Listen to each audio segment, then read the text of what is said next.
ကဲအားလုံးပဲမင်္ဂလာပါဒီနေ့ကျွန်တော်တင်ဆက်ပေးမှာကတော့အားလုံးဒီပါတီဗီသားဖြစ်တဲ့ကဘာကျော်ဟောင်ကောင်ဟာတာမင်းသားကြီးစတီဗင်ချောင်းရဲ့အကြောင်းလေးကိုကျွန်တော်သိသလောက်မျှဝေတင်ဆက်ပေးသွားပါမယ်နော်နောက်ဗီဒီယိုလေးကြည့်ဖို့အတွက်လည်း channel လေးကို subscribe လုပ်တော့အောင်နော်စီစဉ်လေးကိုစလိုက်ကြအောင်ဗျစတီဗင်ချောင်းဟောင်ကောင်ရုပ်ရှင်လောကရဲ့ဒဏ္ဍာရီလိုရှိနေပြီးကဘာကျော်ဟာတာမင်းသားဖြစ်တဲ့ပြင်ဒါရိုက်တာနဲ့ထုတ်လုပ်သူတူဖြစ်ပါလှုပ်ရှားခဲ့တာပါ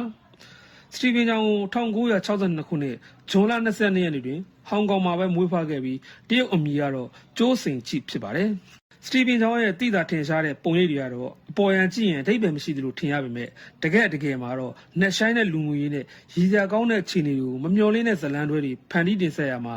သူများနဲ့မတူတမှုထူးပြီးအလွန်စမ်းသစ်နေတာကတော့သူ့ကိုလူကြိုက်ပိုများစေခဲ့တဲ့အကြောင်းပြချက်ဖြစ်ခဲ့ပါတယ်။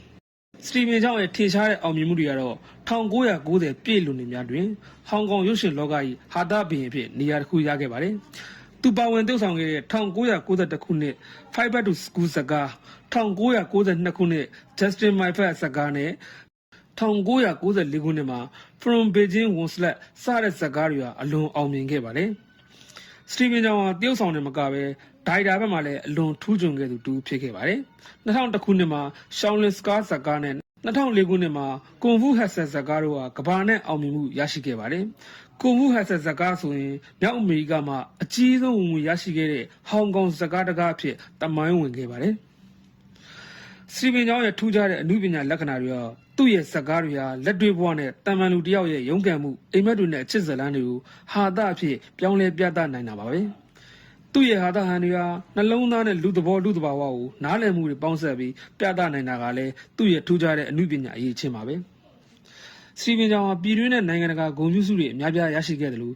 သူ့ရဲ့လုပ်ငန်းခွင်စိတ်ဓာတ်ကလည်းလူအများတူယူကြလောက်အောင်အလွန်တရာပြည့်ပြည့်စုံအောင်လုပ်လို့ရှိတဲ့သူ့ရဲ့အကျင့်ကတော့ချီးမွမ်းရမှာပဲ။နောက်ဆုံးအကျဉ်းချုပ်အနေနဲ့ပြောရမယ်ဆိုရင်တော့စတီဗင်ချောင်းဟာတာရုပ်ရှင်တွေကိုအမှုပညာအစင်းမြင့်အဖြစ်သို့မြင့်တင်နိုင်ခဲ့ပြီးဟောင်ကောင်ရုပ်ရှင်လောကရဲ့ရှုခစ်ကိုလည်းကိုစားပြုနိုင်ခဲ့တယ်။ကမ္ဘာလုံးဆိုင်ရာဩဇာညောင်းသူတူလည်းဖြစ်ခဲ့ပါတယ်။သူ့ရဲ့အမှုပညာလက်ရာတွေဟာယနေ့တိုင်ဟာတာဖန်တီးမှုအတွက်စံနမူနာတစ်ခုဖြစ်မြင့်မားစွာတန်ဖိုးထားခံရနေရဆဲဖြစ်ပါတယ်။